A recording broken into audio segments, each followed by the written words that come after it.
अस्सलाम वालेकुम।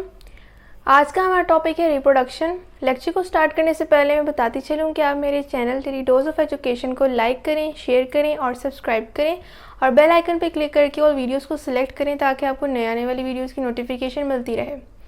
कल हमने स्पर्मेटोजेनेसिस और ओओजेनेसिस के कंपैरिजन को डिस्कस किया था, जिसमें हमने प्रोसेस और गैमीट्स को देखा था। आज हमने जो है टाइमिंग को देखना है और उसके मुताबिक हमने जो है आज के जो है कंपैरिजन को प्रोसीड करना है आगे।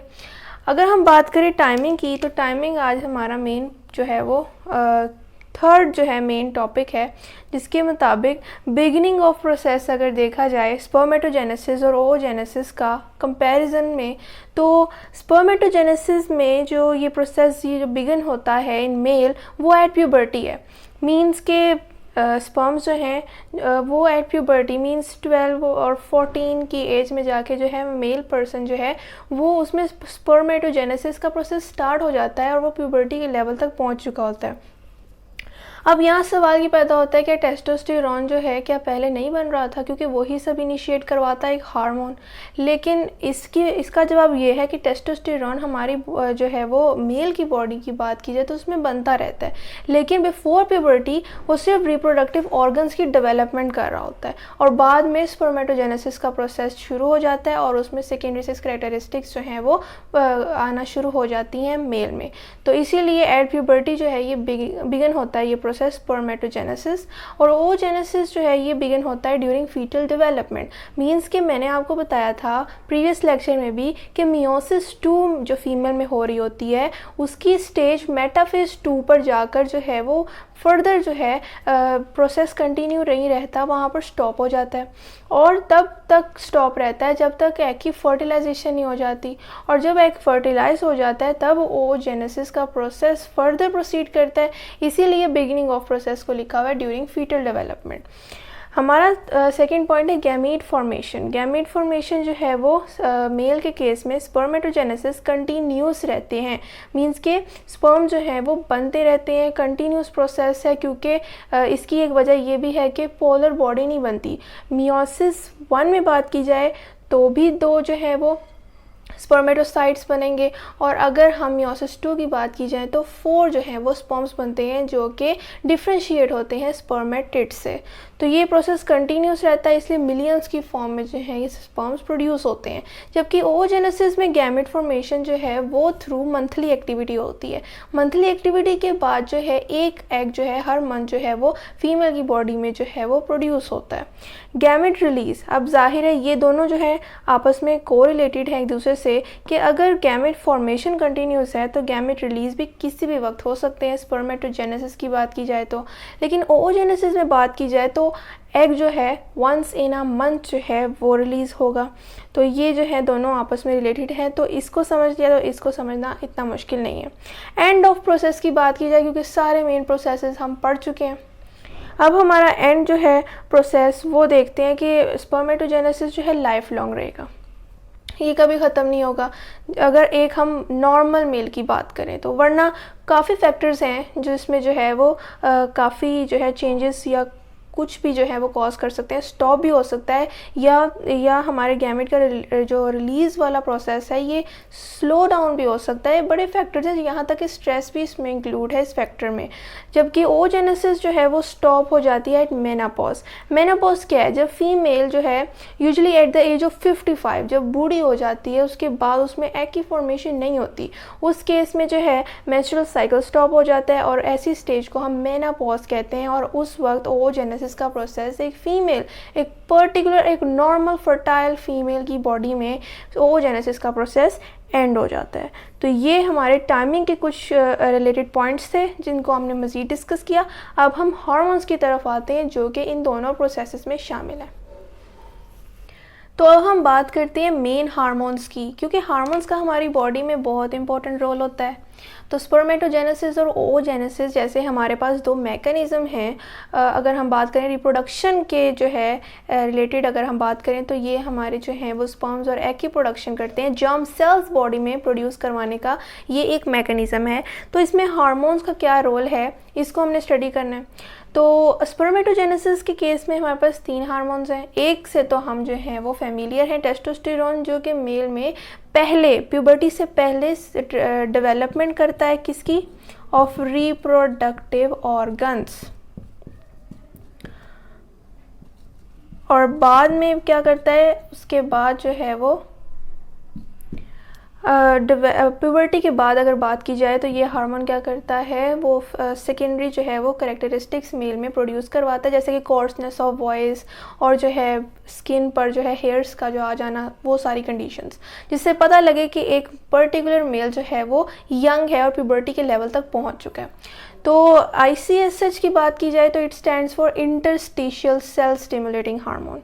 इंटरस्टिशियल सेल स्टिमुलेटिंग हार्मोन नाम से जाहिर है कि जो हमारे जो स्पर्मेटोजेनेसिस का प्रोसेस जहाँ पर होता है मेल के जो है वो टेस्टिस में जो मौजूद, अगर हम क्रॉस सेक्शनल एरिया अगर देखें टेस्टिस का, तो उसमें सेमिनिफेरियस ट्यूब्यूल्स शामिल हैं। तो उसके रीजन में इंटरस्टिशियल मीन्स, इंटर मीन्स जो है विद इन, इंटरस्टिशियल सेल्स जो होते हैं उस रीजन के, जिसको हम क्रॉस सेक्शन से देख के सेमिनिफेरियस ट्यूब्यूल्स तक देखते हैं, तो उन ट्यूब्यूल्स के दरमियान में जो जो है वो स्टिशियल एरिया होता है, उधर जो है वो सेल का स्टिमुलेट करवाने का प्रोसेस इस हार्मोन के ऊपर होता है, इसीलिए इसका नाम है इंटरस्टिशियल सेल स्टिमुलेटिंग हार्मोन। वो उन सेल्स को स्टिमुलेट करवाता है कि वो जो है माइटोसिस के प्रोसेस में जाएँ, डिफ्रेंशिएट हों और जो है स्पर्मेटोजेनेसिस का प्रोसेस बिगन हो। FSH means follicle stimulating hormone. Follicle stimulating hormone means कि ये स्टिमुलेट करवाता है हार्मोन जर्मिनल एपिथेलियम की डेवलपमेंट टेस्टिस में। जर्मिनल एपिथेलियम हमारे पास क्या थी, जो कि माइटोसिस के ज़रिए जो है वो प्रोसेस जो है उसका इनिशिएट होता था, उसके सेल्स का खुद जर्मिनल एपिथेलियम इंटैक्ट रहती है, उसके सेल माइटोसिस करते हैं और 2 टाइप्स बनाते हैं। टाइप 1 सेल्फ रेप्लिकेशन के ज़रिए दोबारा वही सेल्स बनाती है, जबकि टाइप 2 स्पर्मेटोगोनियम जिसे हमने कहा है, जो कि स्पर्मेटोजेनेसिस के केस में एज अ जर्म सेल काम कर रहा है, गैमेट्स बना रहा है, स्पर्म्स बना रहा है, वो फिर मियोसिस 1 और मियोसिस 2 की स्टेज में जाके प्राइमरी जो है स्पर्मेटोसाइट और सेकेंडरी स्पर्मेटोसाइट बनाएगा और इवेंचुअली स्पर्म्स जो है वो प्रोड्यूस करेगा एक मेल की बॉडी में। तो एक पूरा प्रोसेस मैंने आपको दोबारा रिवाइज करवा दिया इस हार्मोन के जो है वो रेफरेंस से। तो फॉलिकल स्टिमुलेटिंग हार्मोन जो है असल में स्पर्म की प्रोडक्शन के लिए स्टिमुलेशन का काम करता है। तो अगर हम अब एक और चीज़ अगर इसमें ऐड करती चलूँ तो स्पर्मेटोगोनियम का मैंने नाम लिया है, जो कि हमारे पास जर्मिनल एपिथेलियम जो है एक लेयर है हमारे पास टेस्टिस में। तो अगर हम उसकी बात करें तो जब वो माइटोसिस से गुजरती है तो स्पर्मेटोगोनियम बनाती है, जो कि हमारे पास एक जर्म सेल है स्पर्मेटोगोनियम। और उसके बाद जब ये फर्दर डिफ्रेंशिएट होता है तो प्राइमरी स्पर्मेटोसाइट बनाता है, उसके बाद सेकेंडरी स्पर्मेटोसाइट। यहाँ वर्ड है स्पर्मेटोसाइट, जो कि आगे प्रोसीड करते हुए आता है।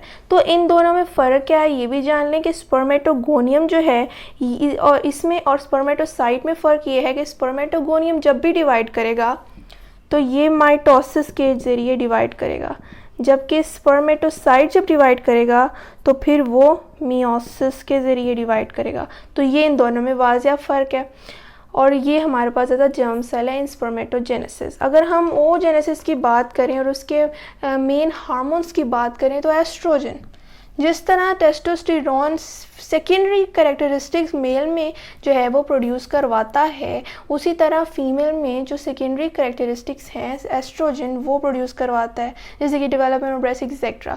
तो फॉलिकल स्टिमुलेटिंग हार्मोन वही है जो एग की प्रोडक्शन को स्टिमुलेट करता है। और एक और चीज़ के प्रोजेस्टेरोन तो फीमेल का सबसे इम्पॉर्टेंट हार्मोन है, जो कि after during the foetal development जो है वो बहुत एक अहम रोल जो है वो अदा करता है फीमेल की बॉडी में। अब बचे ICSH और LH, जिसको मैंने हाईलाइट नहीं किया। मेल के केस में ये हार्मोन जो है ICSH कहलाता है, इंटरस्टिशियल सेल स्टिमुलेटिंग हार्मोन, और फीमेल के केस में इसे हम LH कहते हैं, जो कि है ल्यूटिनाइजिंग हार्मोन। ये ल्यूटिनाइजेशन करता है हमारी जो है वो फीमेल की बॉडीज़ में, जबकि मेल्स में इंटरस्टिशियल सेल्स को स्टिमुलेट करवाता है ताकि वो प्रोसेस को इनिशिएट करा सकें। तो ये इन दोनों में फ़र्क था। और ये हमारे पास इंपॉर्टेंट हार्मोन्स थे जो इन प्रोसेसेस में शामिल थे और जो है वो प्रोसेस को स्टिमुलेट करवाते थे। आई होप आपको आज की टॉपिक की समझ आई होगी। असल में हम इंशाल्लाह स्पर्मेटोजेनेसिस और ओजेनेसिस के प्रोसेस को कि असल में ये दोनों मैकेनिज़्म हैं कैसे, मैंने सिर्फ इनके जो है अभी स्टेप्स का जिक्र किया है कि प्राइमरी oocyte का बनना और प्राइमरी स्पर्मेटोसाइट का, फिर पोलर बॉडीज़ का बनना। लेकिन जब हम इसकी जो है वो एक प्रॉपर लेक्चर में इनको जो है इन मैकेनिज़्म को डिस्कस करेंगे तब आपको ये पॉइंट्स जो हैं बहुत हेल्पफुल रहेंगे। कीवर्ड्स हैं, इनको याद रखें। जब हम इस प्रोसेस को जो है डिस्कस करेंगे एक जो है वो प्रॉपरली तरीके से एक लेक्चर में, तो तब आपको ये की पॉइंट्स काम आएंगे, तब जो है समझने में भी आसानी रहेगी। यही वजह है कि कंपैरिजन हमने पहले डिस्कस किया है। तो अगर आपको कोई क्वेश्चन हो इन कंपैरिजन्स के लिए पहले टॉपिक और इसके मुतालिक, तो आप ज़रूर पूछें कमेंट में। और मैं फिर बताती चलूँ कि आप मेरे channel daily dose of education को लाइक करें, शेयर करें और सब्सक्राइब करें और बेल आइकन पे क्लिक करके ऑल वीडियोस को सिलेक्ट करें ताकि आपको नए आने वाली वीडियोस की नोटिफिकेशन मिलती रहे। शुक्रिया, अल्लाह हाफ़िज़।